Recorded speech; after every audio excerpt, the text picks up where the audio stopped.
Bismillah, walhamdulillah. Kedengaran suaranya ini? Kedengaran Ustaz. Nah, bismillah, walhamdulillah. Wassallallahu wasallam ala rasulillah.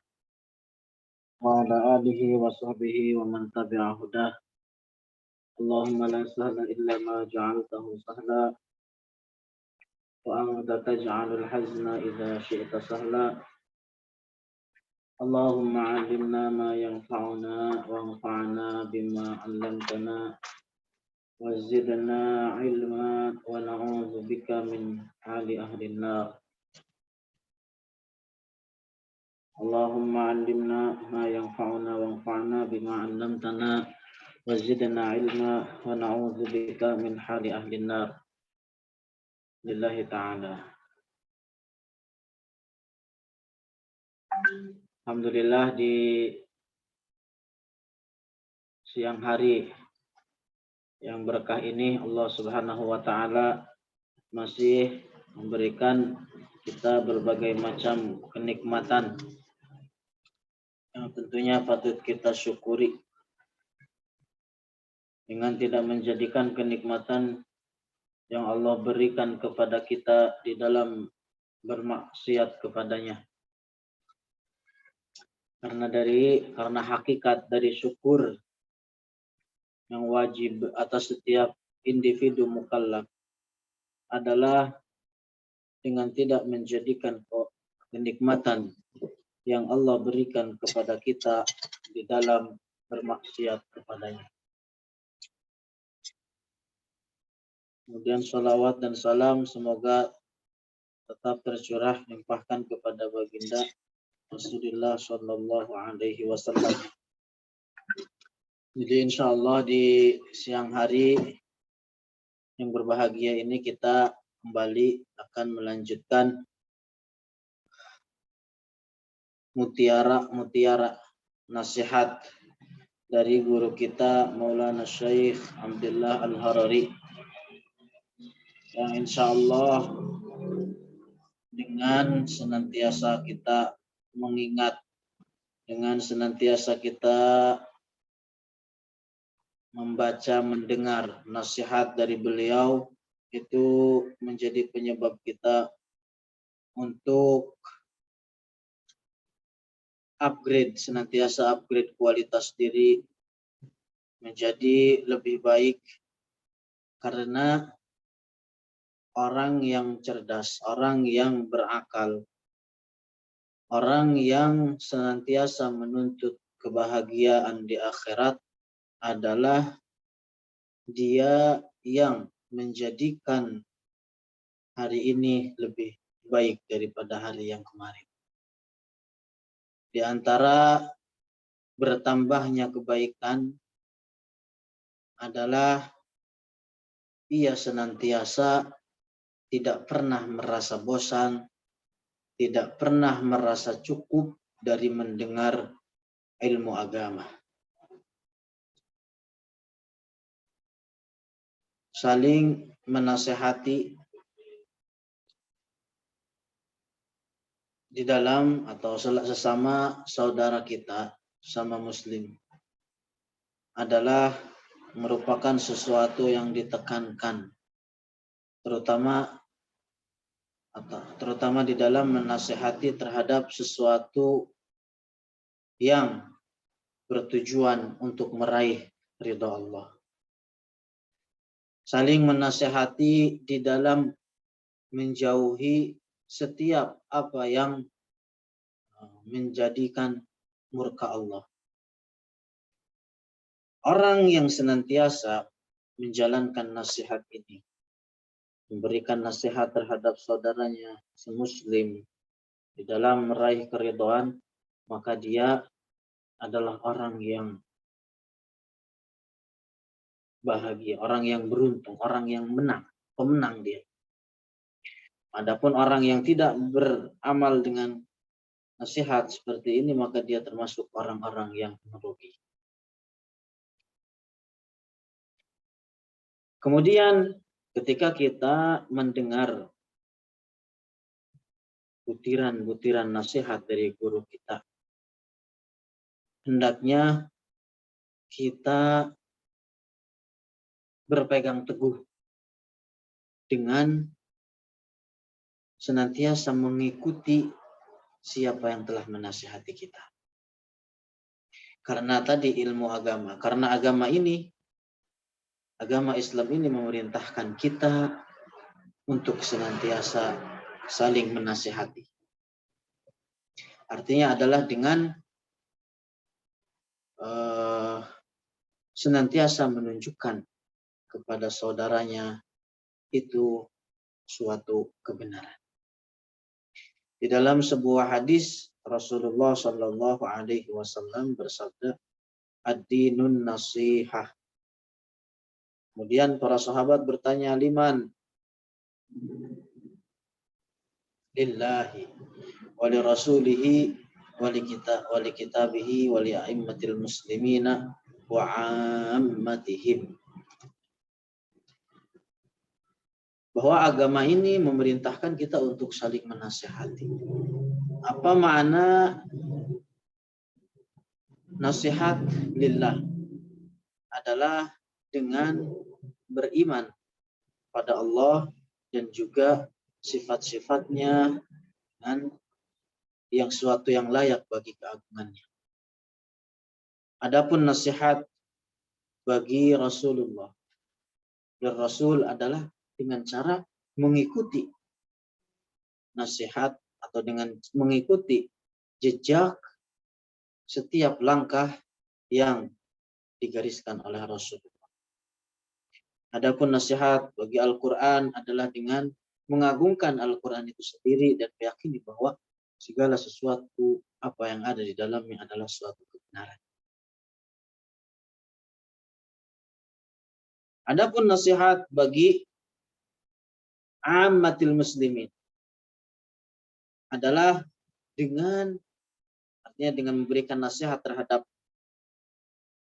awam dari kaum muslimin adalah dengan menunjukkan mereka, dengan mengajak mereka, terutama mereka yang jahilihim, mereka yang kalangan yang awam, yang bodoh, dengan senantiasa menolong mereka di dalam mengajarkannya dan menunjukkannya ke dalam kebenaran.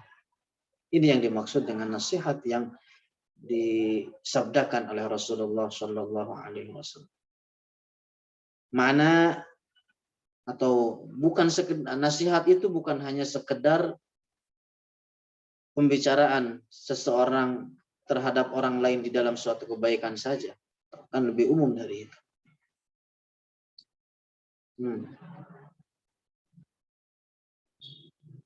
Nah, ketika kita berupaya untuk menasihati saudara kita,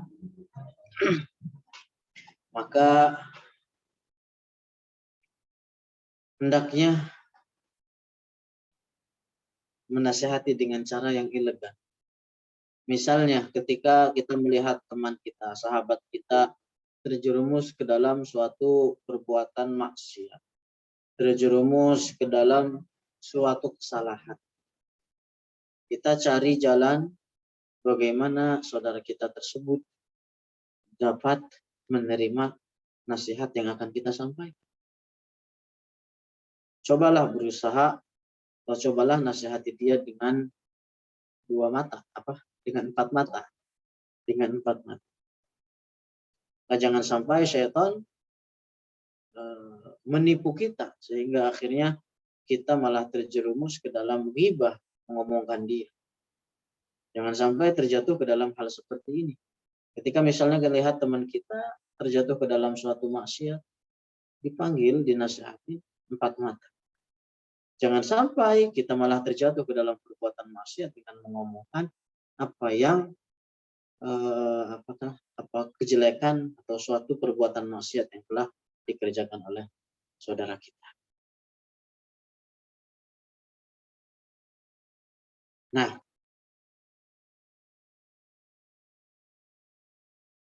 ketika kita menasihati saudara kita itu, jangan sampai kita menimbulkan atau jangan sampai kita merasa senang, merasa bahagia karena kita telah mengetahui apa yang dia kerjakan dari berbagai macam kekurangan. Sehingga akhirnya misalnya melihat si fulan melakukan suatu perbuatan maksiat, kemudian kita merasa senang, si dia mah udah ketahuan ngelakuin ini. Sehingga akhirnya apa? Dirinya itu, temannya itu memandang kepada kita dengan pandangan hormat. Sedangkan kita memandang dirinya dengan pandangan merendahkan.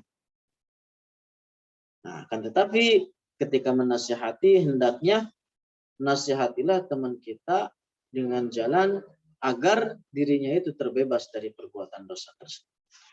Kita menampakkan wajah yang sedih. Sebagaimana diri kita sedih ketika terjerumus, terperosok ke dalam perbuatan seperti apa yang dia kerjakan. Nah, hanya banyak sekali nasihat. Ini pentingnya nasihat atau pentingnya sama-sama masing-masing dari kita untuk sama-sama menasihati terhadap saudara dan teman-teman kita untuk sama-sama meraih ridho Allah Subhanahu wa Ta'ala. Kemudian di sini ada suatu nasihat dari guru kita Maulana Syekh Al-Albani. Saya berwasiat kepada kalian untuk at-tawadhu. Untuk sama-sama untuk bersifat dengan sifat rendah diri, tawadhu. Rendah hati. Dan juga al-inkisar, merendah. Lihatlah Sayyidul Mutawadhi'in Rasulullah sallallahu alaihi wasallam. Bagaimana beliau Rasulullah mengajarkan kepada kita tentang sifat tawadhu, baik dalam pergerakan kita ataupun di dalam perkataan. Bagaimana mengajarkan kepada kita untuk rendah hati terhadap saudara kita, lembah lembut dengan mereka. Tujuannya di dalam ini semua adalah semata-mata untuk mengharapkan ridho, pahala, ganjaran dari Allah Subhanahu wa Ta'ala. Karena sesungguhnya seorang mukmin itu di dalam sebuah hadis dijelaskan kal jamalil anif. Seperti seekor unta yang diletakkan di dalam hidungnya sebuah besi atau cincin. Ketika unta tersebut dikendalikan oleh anak kecil pun itu akan menurut. Ketika unta didudukan, unta tersebut, unta yang seperti ini didudukan oleh anak kecil pun dia akan menurut. Meskipun mendudukan unta kalau seandainya tanpa adanya besi di hidungnya itu sangat sulit. Tapi ketika ada besi di hidungnya itu sesuatu yang mudah untuk ketika unta tersebut diperintahkan untuk duduk, maka itu sangat sesuatu yang mudah. Nah, dalam hadis ini hendaknya apa? Mengajarkan kepada kita bahwa seorang mukmin itu artinya lemah lembut, tawadhu terhadap sesama saudaranya muslim. Karena seorang yang muslim hendaknya juga dia bertatawu untuk saling legowo terhadap saudaranya. Baik itu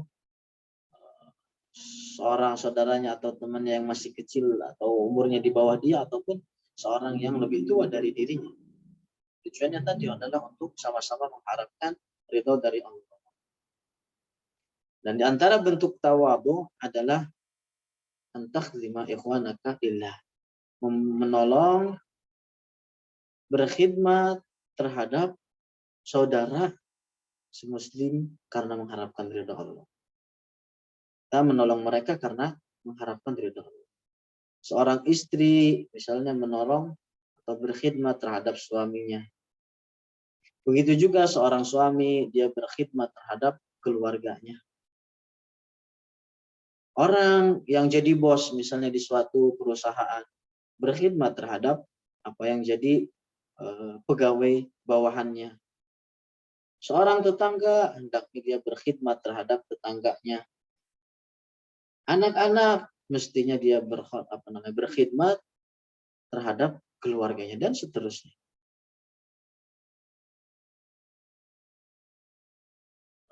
Hendaknya masing-masing dari kita ketika di rumah itu jangan sesekali banyak menuntut terhadap seseorang yang ada di sekitarnya. Misalnya jangan sesekali banyak atau jangan sesekali banyak berkata tolong ini, tolong itu, tolong ini, bawakan itu, letakkan ini di sini, letakkan itu di sini. Sedangkan kamu posisinya dalam keadaan rebahan. Mentang-mentang kaum rebahan. Akan tetapi tolonglah coba bantu mereka. Sebagaimana hal ini apa yang telah diajarkan oleh Rasulullah SAW. Beliau yang mengerjakan apa yang menjadi kebutuhannya. Di dalam rumahnya beliau bekerja sebagaimana orang pada umumnya. Meskipun ketika itu Rasulullah SAW memiliki seorang teman. Kemudian di sini saya melanjutkan a'in zaujataka fi amrit ta'am. Tolonglah istrimu di dalam permasalahan makanan. Wal aulad, begitu juga anak-anak. Kemudian ringankanlah bebannya. Karena sesungguhnya dia sudah terbebani di dalam berkhidmat terhadap anak-anak dan pendidikan mereka. Kemudian tolonglah, artinya bagi suami di sini saya menasihati. Tolonglah istri di dalam mendidik anak juga. Hingga kemudian muliakanlah dengan berbicara terhadapnya dengan ucapan atau dengan pembicaraan yang baik, yang lembut. Sehingga akhirnya kalau seandainya kita melihat seorang suami melihat dari istrinya ini ada kekurangan, hendaknya dia berusaha untuk mencari-cari celah, mencari-cari uzur di dalam menutupi kekurangan. Tolonglah berusaha, tolong dia dalam mengerjakan perbuatan-perbuatan rumah. Sehingga akhirnya menjadi lebih mudah bagi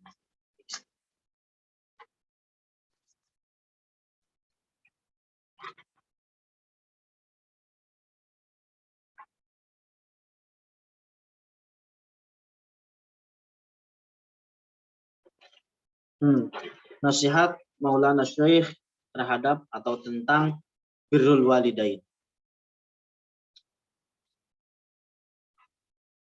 Usikum bibirril walidain. Saya berwasiat kepada kalian untuk berbakti terhadap kedua orang tua.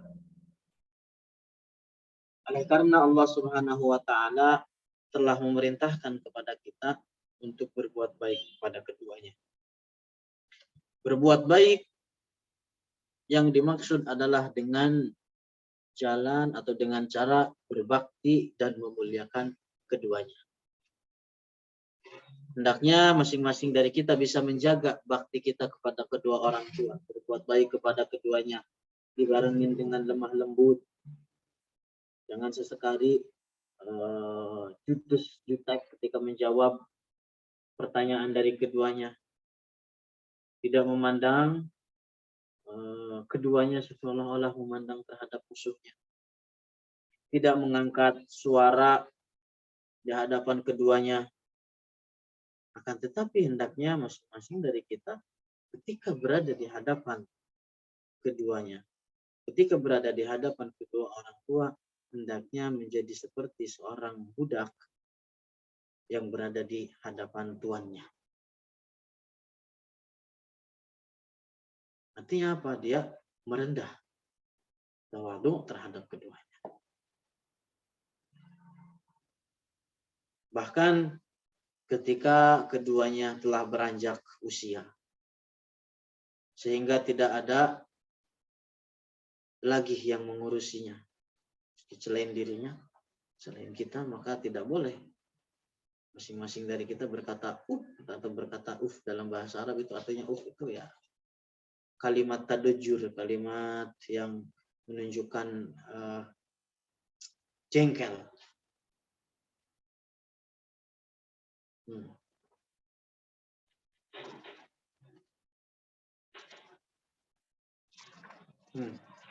Banyak sekali itu diantara nasihat-nasihat Maulana Syekh. Kemudian nasihat Syekh yang selanjutnya adalah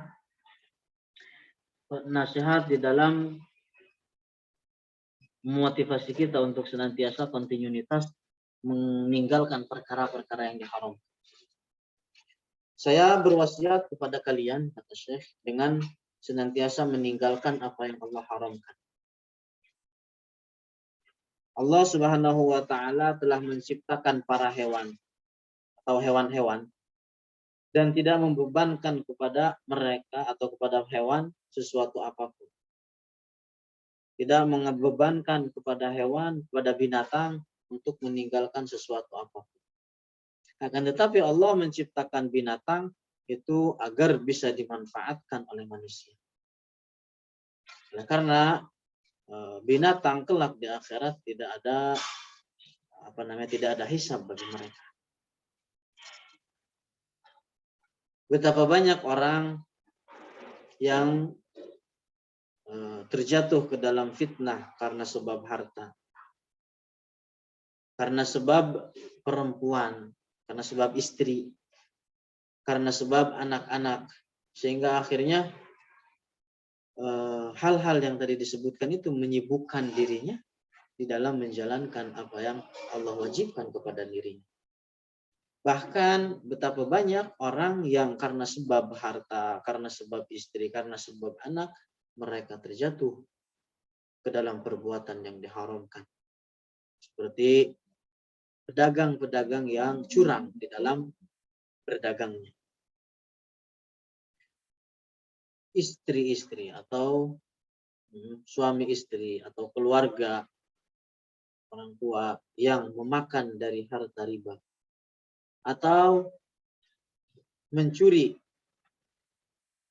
meskipun dengan tujuan untuk memenuhi apa yang diminta oleh istrinya atau anak-anak.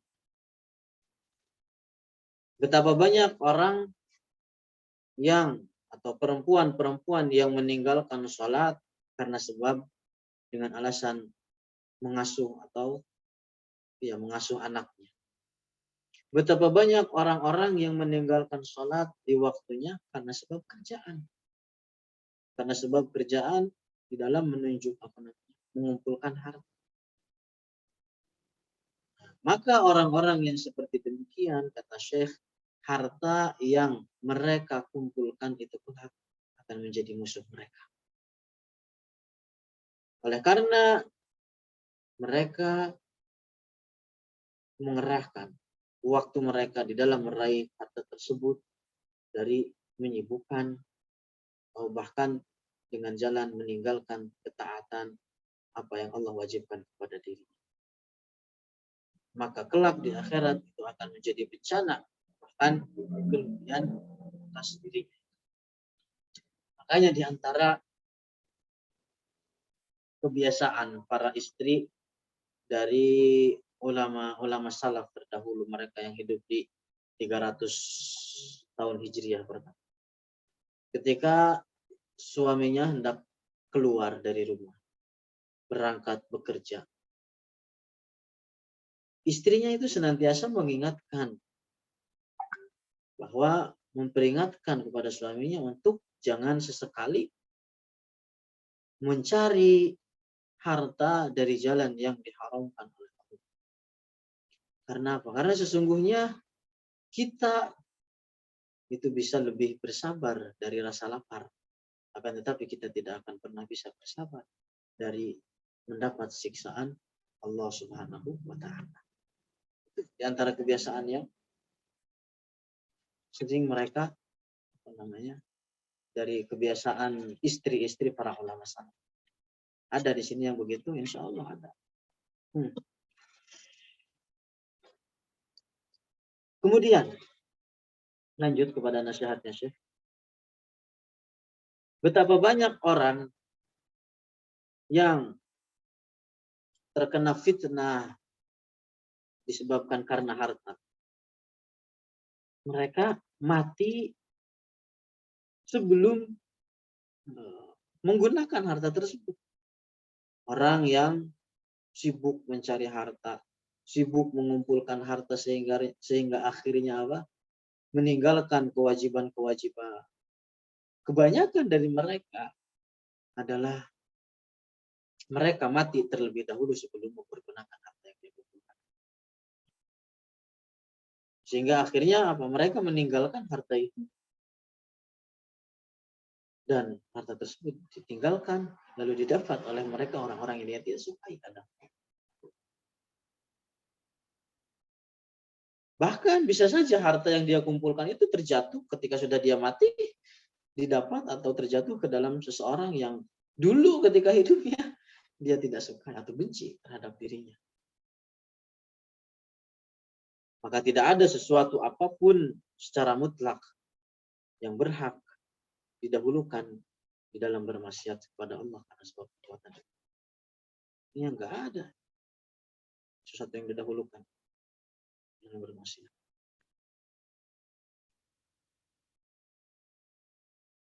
Sampai makanan yang enak, kemudian pakaian yang mewah, yang branding, yang mahal, itu tidak layak, tidak berhak kita sampai terjatuh ke dalam perbuatan maksiat hanya demi makanan atau pakaian tersebut.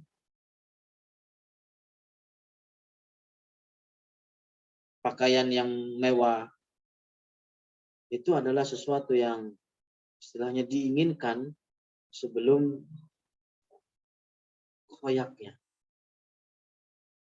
Sebelum orang kalau memiliki pakaian kan ketika lihat mewahnya itu adalah ketika baharunya itu, adapun setelah sudah koyak ya udah tidak ada keinginan lagi. Begitu juga dunia.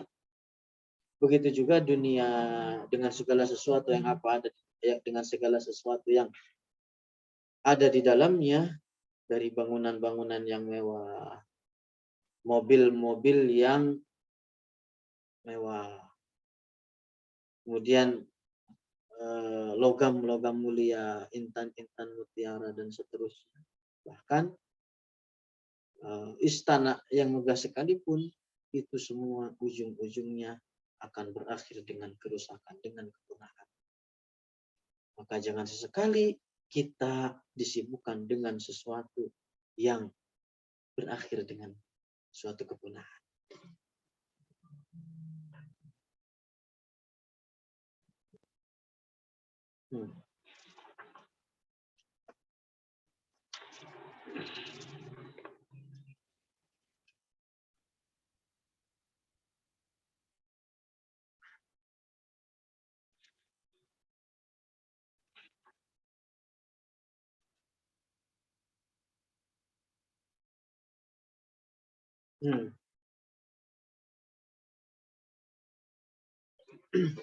Faedah nasihat baru.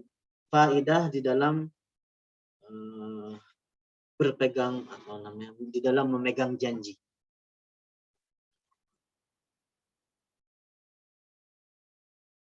Di dalam di antara nasihat-nasihat adalah ini tadi, di dalam tekanan atau bagaimana cara seseorang berpegang teguh dengan apa yang memegang janji yang telah dia buat. Hendaknya masing-masing dari kita menunaikan apa yang telah dijanjikan. Karena ini merupakan bentuk menjaga amanah. Orang yang tidak menjaga, kalau orang yang tidak menunaikan janjinya, maka keimanannya tidaklah sempurna. Dia, kalau seandainya dia seorang muslim, maka dia seorang yang muslim, akan tetapi tadi keimanannya tidaklah sempurna. Tidak sampai kepada derajat yang tinggi. Kalau seandainya orang tersebut mengenal terhadap Allah, beriman terhadap Rasulullah, meninggalkan kekufuran dengan segala bentuk dan macam. Dan tapi dia memiliki kebiasaan yang tidak bisa berpegang teguh dengan janji, artinya tidak bisa dipegang janjinya, maka orang tersebut adalah seorang muslim, akan tetapi imannya tidak sempurna sehingga sampai dia menunaikan apa yang menjadi amanat dirinya. Kata Syekh, hadal amr qalilun man yattasif bih. Orang yang benar-benar bersifat seperti itu sangat sedikit. Makanya hendaknya seseorang itu menundukkan hawa nafsunya, melatih hawa nafsunya untuk senantiasa menunaikan apa yang menjadi janjinya dan menjaga apa yang telah diamanatkan kepada dirinya. Di antara bentuk amanah terhadap seseorang adalah hendaknya dia memperhatikan maslahat orang yang mewakilkan kepada dirinya di dalam jual beli ataupun yang lainnya. Kalau seandainya dia tidak memperhatikan maslahat orang yang mewakilkan kepada dirinya, berarti dia telah terjatuh ke dalam perbuatan khianat. Saya teringat ketika dulu waktu masih di Jakarta, di Syahama. Ketika ada ustadz yang memerintahkan untuk menukar mata uang asing ke rupiah, tukerin uang ini. Nah, akhirnya apa yang terjadi? Tapi jangan ditukar sampai kamu menanyakan terhadap minimalnya 3 tempat money changer. Ya, akhirnya ya udah. Ini semua adalah dalam bentuk pengajaran beliau bagaimana kita menjaga maslahat orang yang mewakilkan kepada kita. Karena kalau seandainya kita tidak memperhatikan maslahat orang yang mewakilkan kepada kita, berarti kita telah berkhianat.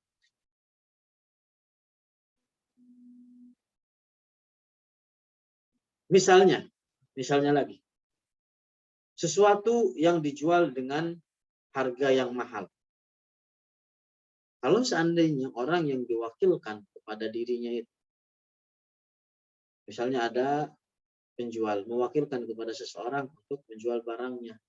Barangnya tersebut dijual dengan harga sekian, tapi yang mewakilnya itu dijual dengan harga yang lebih rendah dari apa yang dikatakan oleh mewakilkan kepada dirinya.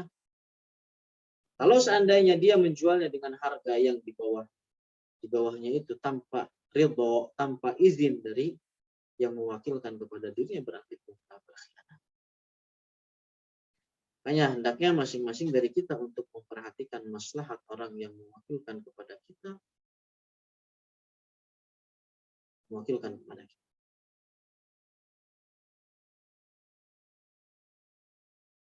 Begitu juga menjaga waktu, artinya berpegang teguh dengan waktu yang dimana kita bekerja di dalam waktu tersebut. Misalnya suatu yayasan atau suatu perusahaan mewakilkan kepada kita, memerintahkan kepada kita untuk bekerja dalam satu hari 5 jam. Hendaknya kita memperhatikan di dalam kurun waktu 5 jam tersebut.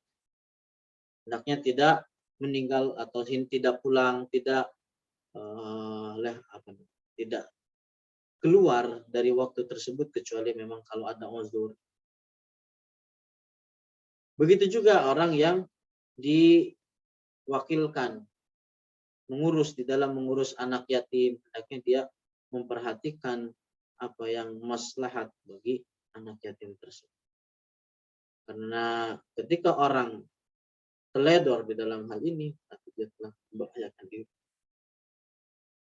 Karena telah banyak orang di zaman sekarang yang menguasai terhadap harta-harta anak yatim. Banyak sekarang istilahnya rumah-rumah yatim.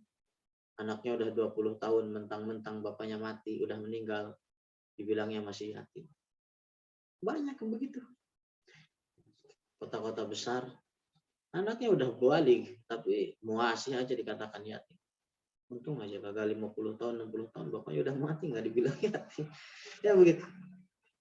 Banyak, makanya sehingga akhirnya kata saya tadi, banyak orang di zaman sekarang mereka yang menguasai harta dari anak-anak yatim. Karena itu tadi definisi dari yatim adalah mereka yang atau meninggal orang tuanya atau salah satu dari kedua orang tuanya, sedangkan dia dalam keadaan belum balik. Itu definisi dari anak yatim.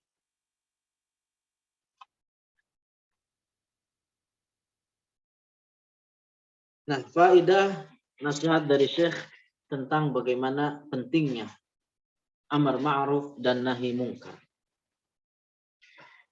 Syekh berwasiat, saya berwasiat kepada kalian untuk menjadi orang yang senantiasa kontinuitas amar ma'ruf, melakukan amar ma'ruf dan nahi mungkar. Didasarin dengan niat yang ikhlas karena Allah Ta'ala. Betapa banyak sirah para ulama, kebiasaan mereka adalah ini, melakukan amar ma'ruf dan nahi mungkar.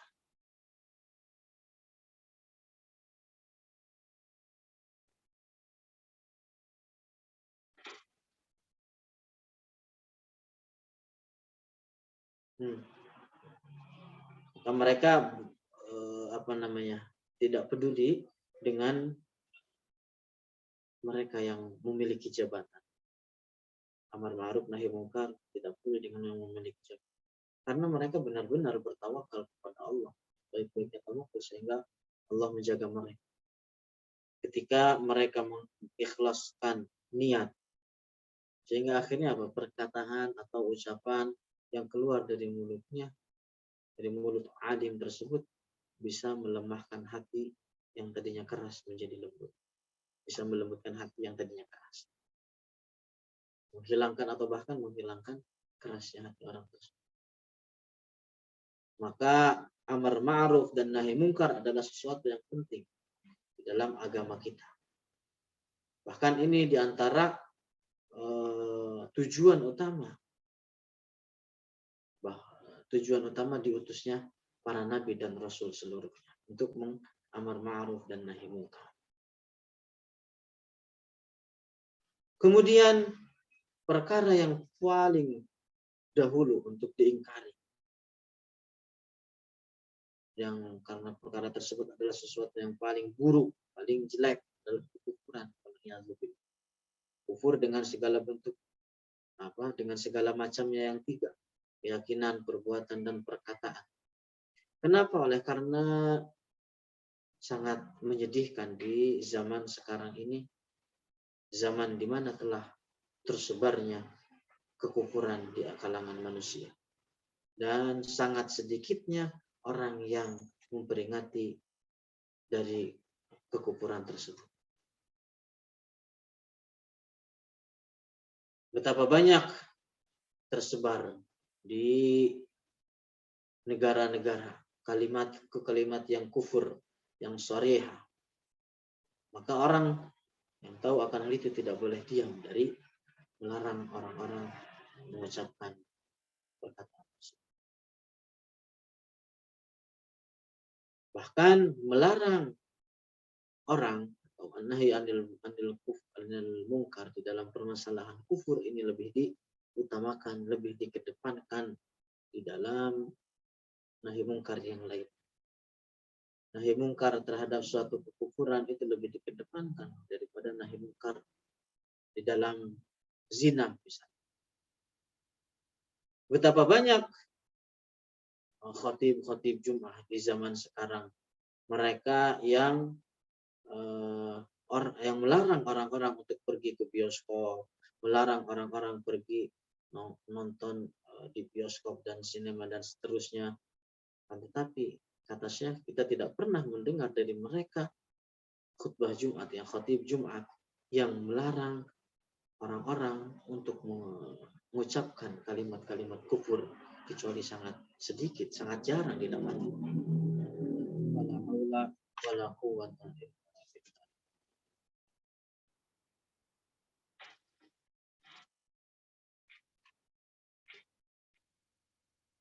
mungkin cukupkan sampai di sini dulu. Kalau ada pertanyaan atau tambahan atau tambahan boleh disampaikan.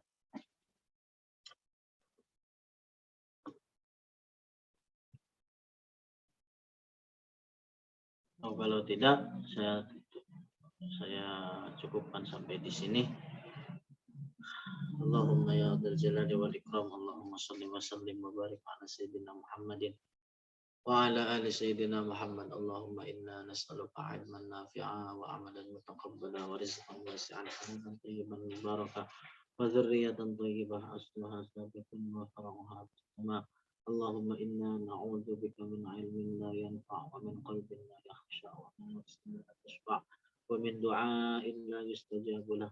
Rabbana hab lana min azwajina wa dhurriyyatina qurrata a'yun waj'alna lil muttaqina imama. Rabbana atina fid dunya hasanah wa fil akhirati hasanah wa qina adzabannar. Subhana rabbika rabbil izzati 'amma yasifun wa salamun 'alal mursalin walhamdulillahi rabbil alamin. Muhadil la ilaha illallah, Allahumma shalli ala sayyidina Muhammad wa ala alihi wa sahbihi wa sallim. Rabbi firli wa liwalidayya wa lil mu'minina wal mu'minat walhamdulillahi rabbil alamin. Barakallahu fikum, akramakumullah.